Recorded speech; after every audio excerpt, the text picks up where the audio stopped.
Hey y'all, I'm back with Orphan's Pier, Chapter 16, continuing.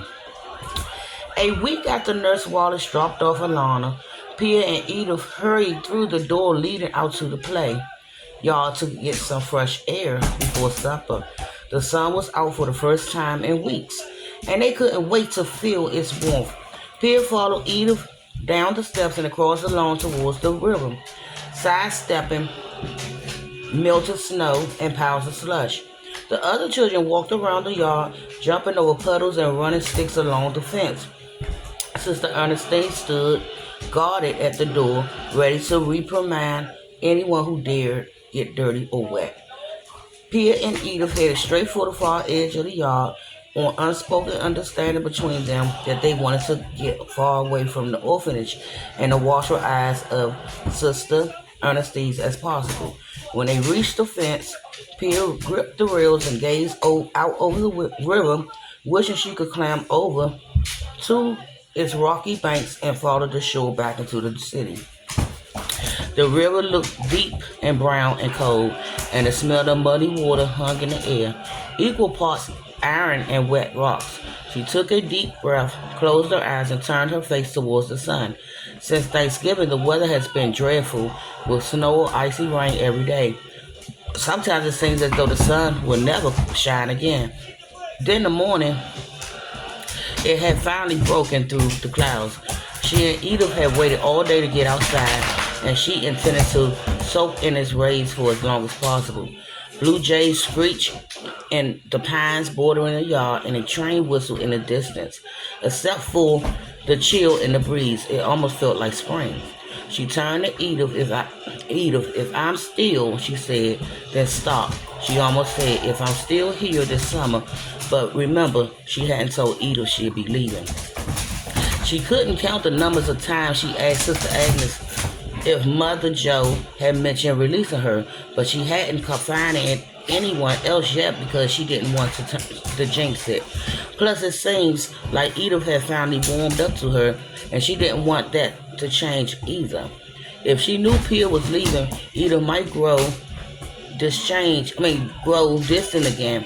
Then again, Pia wasn't sure it mattered anyway, because Sister Agnes' answer was always the same. When Mother Joe makes up her mind to let her go, Pia will be the first to know. Stop!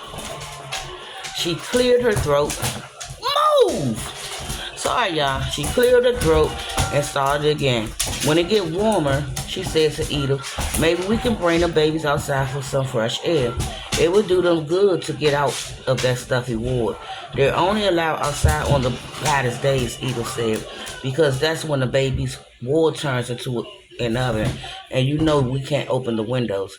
Pia sighed. Of course we can't. We can't do anything, she thought.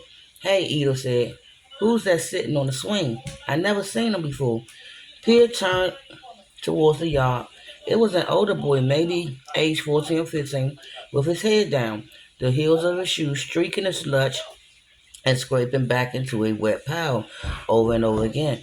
Pia gasped. It couldn't be. She started towards the swings, then stopped, squeezed her eyes shut, and opened them again. She couldn't believe what she was seeing. She squinted and studied the boy again. No, it wasn't him. The hair was too long and stringy, the face too thin. Maybe the stress of losing her family and being locked in an orphanage was making her see things that weren't there. Then he lifted his head, and she knew. She ran over to him, her heart racing in her chest. Finn, she said. He looked up at her, misery darkening his features. Then his eyes went wide and he jumped to his feet. Pia, he said, what are you doing here? Her legs nearly gave out. His voice was unmistakable, the accent, the way he said her name. You're alive, she said. I am, he said, and I'm happy to see you are too. He stared at her with the mischievous one-sided grin and those familiar hazel eyes. Yet, despite his smiles, sorrow lining his feature, aging him beyond his years. But all this time, she said, I thought you were dead. Nah, he said, not yet. She put her hands to her trembling mouth. I can't believe this. It's me, lass. And I had to say, I can't believe it either, but I'm mighty glad to see you. She laughed and threw her arms around him, not caring what she might feel when they touch. The only thing that matters what she might feel when they touched. The only thing that mattered was that he was alive. He hugged her back, his cheeks against hers, his warm, quick breath on her skin.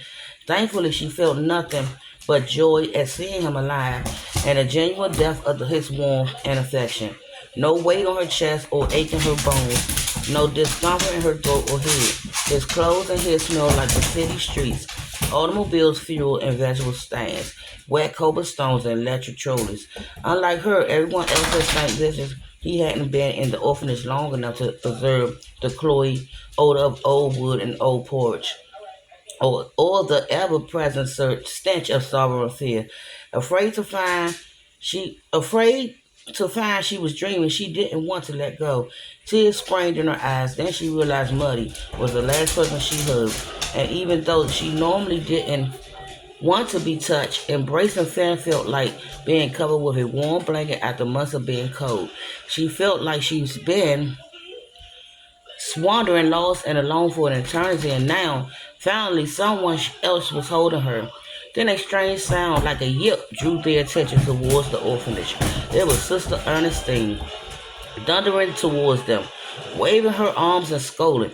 "Get away from her," she shrieked. "Move apart from each other this instant."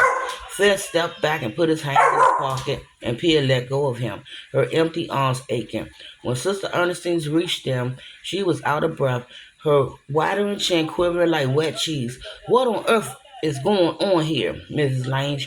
You know close contact with the opposite sex is not allowed." Pia braced herself for another chiding or worse. Beads of sweat broke out on her upper lip. "Nothing's going on, Sister Ernestine," she said. "He's an old friend and we were surprised to see each other. That's all." Sister Ernestine pushed them further again and eyed them up and down. "That better be all," she said. 13-year-old girls were perfectly capable of getting themselves into a delicate situation with boys. "Miss Lane, so you had permission to talk, but no physical contact." She glared at Flynn. "Keep your hands to yourself. Understand, young man?" Finn nodded. Sister Ernestine stood there for a moment as if trying to decide whether or not to take further action, her narrow eyes darting back and forth between their faces. Then finally she turned and marched back to her post near the doorway. When she was gone, Peter let out a trembling sigh of relief. "Holy Mother of Mary," Finn said. "She's a disagreeable one, and she got a face like a blind cobbler's thumb." As usual, he was trying to move. Yachting dogs, as usual. He was trying to make her laugh, and she loved him for it. "You have no idea," she said. "She got a leather strap hidden under her habit, and she likes to use it."